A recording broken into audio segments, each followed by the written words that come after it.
आप सभी को मेरी तरफ से जय माता दी। कई सारे भक्तों के साथ ये घटना घटित होती है कि भगवान उनके समक्ष खड़े रहते हैं, लेकिन फिर भी जो है भक्त व साधक उन्हें पहचान नहीं पाते हैं। तो इसके लिए आपको क्या उपाय करने चाहिए और भगवान के दर्शन होने से क्या लाभ होते हैं, इस बारे में मैं पूरी बात बताने वाला हूँ। बिल्कुल ध्यानपूर्वक सुनिएगा। भगवान का दर्शन होने से तो मनुष्य के जीवन में बहुत लाभ होता है, किंतु यदि भगवान को पहचाना नहीं तो उसको मुक्ति देने के लिए भगवान बाध्य नहीं है।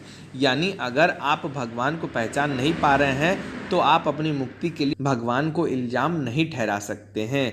अनन्य भक्ति अगर है तब तो भगवान जो है आपकी सद्गति, आपकी मुक्ति अवश्य करा देंगे। लेकिन अगर अनन्य भक्ति नहीं है तो ये मान के चलिए तो आपको अनन्य भक्ति करनी बहुत ही जरूरी है। इसका मैं एक उदाहरण आप सभी को बता दूं कि जब कृष्ण भगवान का अवतार हुआ था उस समय जिन्होंने उनको नहीं पहचाना था उनकी मुक्ति नहीं हुई थी, बल्कि भगवान को ना पहचानने वालों को मूढ़ बतलाया गया है। तो ध्यान देने वाली बात यह है कि भगवान आपको किसी भी रूप में आपको दर्शन दे सकते हैं, यानी या तो वो पशु पक्षी के रूप में आपको दर्शन दे सकते हैं, ठीक है, कोई जीव जंतु के रूप में आपको दर्शन दे सकते हैं, या पुजारी के रूप में, पंडित के रूप में, ब्राह्मण के रूप में, या कन्या रूप में, या बाल रूप में, किसी भी रूप में आपको दर्शन दे देते हैं। क्योंकि प्रत्यक्ष दर्शन होने के लिए आपकी साधना, आपका तप, आपकी ऊर्जा अत्यधिक मात्रा में होना चाहिए और आपको भगवान के द्वारा वर प्राप्त होना चाहिए, तभी आपको प्रत्यक्ष दर्शन होते हैं।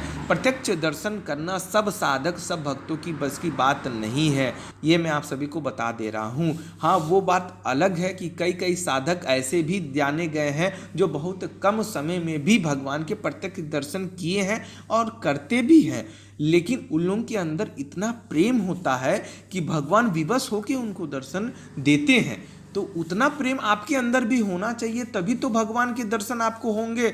और वो लोग तो इतना प्रेम करते हैं कि जब चाहे तब भगवान से बात कर सकते हैं, या तक कि उनका दर्शन भी प्राप्त कर सकते हैं। तो उनकी तरह आपको भी अपनी तप, अपनी साधना, अपना भजन कीर्तन सत्संग तेज करना पड़ेगा, यानी अत्यधिक मात्रा में करना पड़ेगा। मैं मानता हूं कि मनुष्य के पास इस समय बहुत ही कम बचता है, लेकिन भक्ति करने के लिए ये जरूरी नहीं कि आप अत्यधिक मात्रा में ही जप तप मंत्र जप करें तभी आपको परमात्मा प्राप्त होंगे या दर्शन देंगे।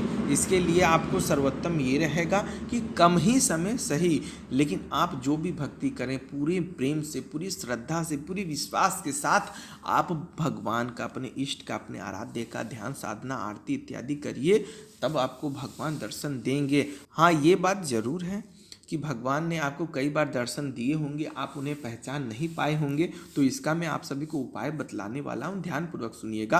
आप अपनी साधना के समाप्त होने के बाद, यानी जब आप आरती करने के बाद भगवान से ये हाथ जोड़कर विनती कर सकते हैं कि हे प्रभु, चाहे माता रानी, मैंने आज तक आपका दर्शन नहीं किया है, मैं आपका दर्शन करना चाहता हूँ। चाहे आप प्रत्यक्ष रूप में करें, चाहे आप प्रत्यक्ष रूप में करें, लेकिन जब भी आप दर्शन दें तो मुझे आभास हो जा, इतनी शक्ति तो आप मुझे प्रदान अवश्य करें, क्योंकि मैं आपके दर्शन को पहचान नहीं पा रहा हूं, मैं असक्षम हूं, तो मुझे सक्षम बनावे, मुझे आशीर्वाद प्रदान करें। हे प्रभु, हे माता, मुझे ना ही ज़्यादा धन का लालच है, ना ही धन संपत्ति, वैभव, गाड़ी, बंगला इत्यादि की कामना है। हे प्रभु, हे माता, मैं आपकी भक्ति के लिए साधना कर रहा हूँ, तप कर रहा हूँ, जप कर रहा हूँ, आपको प्राप्त करने के लिए कर रहा हूँ, आपसे प्रेम करता हूँ तो ही ये सब करता हूँ।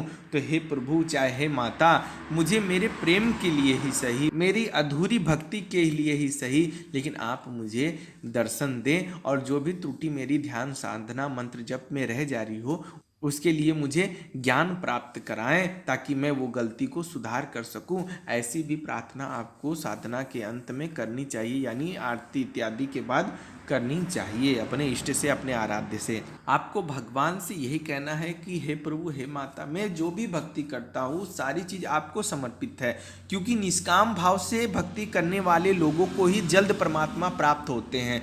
कई लोग जो है मन में कई सारी अभिलाषा लिए रहते हैं, मन्नत लिए रहते हैं कि ये पूरा हो जाएगा तो इतनी भक्ति करूंगा, इतना मंत्र जप करूंगा। उन सब की श्रेणी अलग है। जो निष्काम भाव की भक्ति, यानी बिना कोई भी वर मांगे, चाहे कोई भी विषय वस्तु की अभिलाषा करते हुए जो निष्काम भाव से भगवान की भक्ति करता है, उन्हें भगवान दर्शन ना दे ऐसा हो ही नहीं सकता।